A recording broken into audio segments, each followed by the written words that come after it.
Hi hello this is Shaila welcome back to vibrant news. కనబడిపోతుంది, స్పష్టంగా కనబడిపోతుంది. ఇలాగే ఎగిరెగిరి పడింది సోనియా. చివరికి ఆమె పరిస్థితి ఏమైందో చూసాం. వాళ్ళు ఎలిమినేట్ అయిపోతారు, వీళ్ళు ఎలిమినేట్ అయిపోతారు, నాకంటే తోపెవరూ లేరు అని రెచ్చిపోయింది. కానీ చివరికి తుక్కు అయింది. ఇప్పుడు అదే బాటలో పయనిస్తోంది కన్నడ కంత్రి యష్మి గౌడ. ముఖ్యంగా మణికంఠ విషయంలో ఆమె ప్రవర్తిస్తున్న తీరు చూస్తుంటే తూ అని ఉమ్మేస్తున్నట్టుగానే ఉంది. ఈరోజు లైవ్ ఎపిసోడ్లో ఇంతకంటే నీచంగా ప్రవర్తించింది. మనిషి పుట్టిన తరువాత కాస్త జాలి, కరుణ, దయ లాంటివి ఉంటాయి. బిగ్ బాస్ హౌస్లో ప్రత్యేకించి ఈ సీజన్లో హౌస్లో ఉన్న వాళ్ళని చూస్తుంటే అసలు వీళ్ళు మనుషులేనా అన్న సందేహం కలగక మానదు. ముఖ్యంగా యష్మి గౌడ విషయంలో అయితే ఎంత చీకొట్టినా కూడా ఆమె వంకర బుద్ధి మారటం లేదు. ముఖ్యంగా మణికంఠ విషయంలో ఆమె ప్రవర్తిస్తున్న తీరు చూస్తుంటే ఇలాంటి నీచమైన ప్రవర్తన కలిగిన కంటెస్టెంట్స్ చాలా రేర్ అనేటట్టుగా ఉంటుంది. తన వరకు వస్తే తెగ ఫీల్ అయిపోతుంది, కానీ ఎదుటి వాళ్ళని మాత్రం ఎంత మాటైనా అనేస్తుంది ఈ శుద్ధపూస. మణికంఠ మగతనం గురించి చాలా నీచంగా మాట్లాడింది. అసలు అతని మగాడిగానే లెక్కేయొద్దంటూ నోటికొచ్చినట్టు పేరింది. తీరా అదే విషయం నాగార్జున అడిగేసరికి అమ్మతోడు నా ఉద్దేశం అది కాదు అంటూ పచ్చి అబద్ధాలు ఆడేసింది. అక్కడ మణికంఠ మగాడు కాదంటూ అపహాస్యం చేస్తుంటే అదే విషయంపై మాట్లాడి లేదు నేను ఆ విషయం అని అనుకోలేదు అని బుకాయించింది. హౌస్ మొత్తం మణికంఠని టార్గెట్ చేసి పదే అతనిపై పర్సనల్ అటాక్ చేసే కొద్దీ బలహీనుడు అని తక్కువ అంచనా వేస్తున్న మణికంఠ రోజుకి బలంగా మారుతున్నాడు. అతనేదో గొప్పగా ఆడుతున్నాడని కాదు, కానీ ఎప్పుడైతే హౌస్లో వాళ్ళంతా కలిసి ఒకరిని టార్గెట్ చేశారో ఆడియన్స్ అతనికి సపోర్ట్గా నిలబడడం అనేది ఆనవాయితీగా వస్తుంది. మణికంఠ విషయంలో ఇదే అయింది. అయితే హౌస్లో వాళ్ళంతా మణికంఠని టార్గెట్ చేసి అతన్ని జీరోని చేయడంతో అతనికి జైలు శిక్ష వేశారు. లైవ్ ఎపిసోడ్లో చూస్తే నామినేషన్స్కి ముందు జైలు నుంచి మణికంఠను రిలీజ్ చేశారు. అయితే ఎవరైనా కంటెస్టెంట్స్ జైల్లో ఉంటే హౌస్లో ఉన్న వాళ్ళు అక్కడే కూర్చుని తెగ ముచ్చట్లు పెడుతుంటారు. కానీ మణికంఠ జైల్లో ఉంటే ఒక్కరంటే ఒక్కరొచ్చి అతనితో మాట్లాడింది లేదు. నబీల్ ఒక్కడే చాలాసార్లు మణికంఠ దగ్గరకు వెళ్ళి మాట్లాడటం లైవ్ ఎపిసోడ్లో కనిపించింది.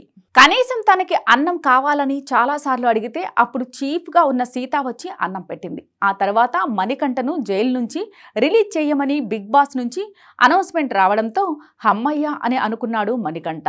అయితే మణికంఠ జైలు సమయం పూర్తయింది అని అనగానే యష్మి గౌడ మాత్రం హూ షిట్ అని అంది.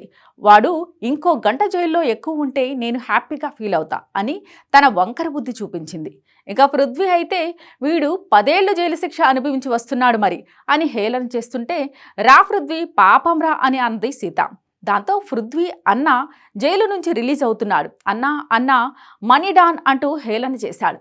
రే మరి అతి చేస్తున్నావు అని సీత అన్నా కూడా పృథ్వీ మణికంఠను హేళన చేస్తూనే ఉన్నాడు. అయితే అదంతా నిజమే అని నమ్మిన మణికంఠ థ్యాంక్స్ రా పృథ్వీ అని హగ్ చేసుకుని నీలో కోపమే చూశాను, నువ్వు స్వీట్ పర్సన్ అని తెలియడానికి నెల రోజులు పట్టింది అని తెగ ఫీల్ అయిపోయాడు.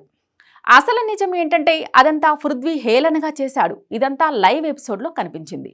ఇక సోనియా వెళ్ళిపోయిన తరువాత ఆమె ప్లేస్ని రీప్లేస్ చేస్తున్న యష్మి గౌడ నిఖిల్, పృథ్వీల దగ్గరకు వెళ్ళి హౌస్లో వాళ్ళంతా సోనియాను టార్గెట్ చేసి పంపేశారు. ఆమెను విలన్ని చేయడం నాకు నచ్చలేదు అంటూ నోరు పారేసుకుంటుంది. అసలు సోనియాని విలన్ని చేసిందే యష్మి. మొన్నటి నామినేషన్లో సోనియా గురించి నోటికొచ్చినట్లు పేలింది. తీరా ఆమె ఎలిమినేట్ అయిన తర్వాత ప్లేట్ తిప్పేసింది. అసలు ఈ మణికంఠగాడు ఎలా సేవ్ అవుతున్నాడో నాకు అర్థం కావటం లేదు. మణికంఠ కంటే సోనియా చాలా బెటర్, వీడు ఎలిమినేట్ అవ్వాల్సింది, ఆమె అవ్వడం షాకింగ్గా ఉంది అని ఈ శుద్ధపూస అంటే హే అసలు మణికంఠకి సోనియాకి పోలిక ఏంటి? సోనియా ముందు మణికంఠ ఎందుకు పనికిరాడని చెప్తున్నాడు పెద్ద శుద్ధపూసగాడు నిఖిల్. ఇవన్నీ పక్కన పెడితే 5వ వారం నామినేషన్లో కూడా మణికంఠని టార్గెట్ చేశారు హౌస్మేట్స్. ప్రతి వారం నిన్నే నామినేట్ చేస్తానని శపథం చేసిన యష్మి గౌడ ఈ వారం కూడా మణికంఠనే నామినేట్ చేసింది. నువ్వు ఎలా సేవ్ అవుతున్నావో నాకు అర్థం కావటం లేదు అని నామినేట్ పాయింట్ పెట్టింది యష్మి. ఎందుకు రివెంజ్ మోడ్లో వెళ్తున్నావు అని మణికంఠ అంటే ఎస్ నేను రివెంజ్ మోడ్లోనే వెళ్తా అంటూ చెప్పి మరీ నామినేట్ చేసింది యష్మి గౌడ. మణికంఠ అనేసరికి ఆమెకి పురుగుని చూసినట్టుగా చూస్తోంది. హౌస్లో ఉన్న వాళ్ళందరితోనూ కమ్మగా మాట్లాడుతూ ఉంది, కానీ మణికంఠ పేరెత్తితే చాలు అంతెత్తున లేస్తుంది యష్మి. ఇక పృథ్వీ అయితే మణికంఠను కావాలని రెచ్చగొట్టాడు. అప్పుడు యష్మి నిఖిల్ హేళనగా నవ్వుకుంటారు. పృథ్వీ రెచ్చగొట్టకు అని మణికంఠ అంటే రెచ్చగొడతా ఏం చేస్తావురా హా ఏం చేస్తావు అని ఇంకా రెచ్చగొట్టాడు పృథ్వీ. అప్పుడు నిఖిల్ పృథ్వీ పక్కనే ఉండి అటు ఇటు దిక్కులు చూస్తూ హేళన చేశాడు. ఓరి పిచ్చిన డాషు, సోనియాని ఇలాగే రెచ్చగొట్టించి బయటకు పంపించావు, ఇప్పుడు పృథ్వీని రెచ్చగొట్టిస్తున్నావు. ఒక బలహీనుడైన ప్రతాపం చూపిస్తే జనం ఆ బలహీనుణ్ణి బలవంతుణ్ణి ఏ విధంగా చేస్తారో ఈ ప్రోమో కింద కామెంట్లు చదివితే సరిపోతుంది. ఇలాంటి లేటెస్ట్ అప్డేట్స్ కోసం చూస్తూనే ఉండండి వైబ్రెంట్.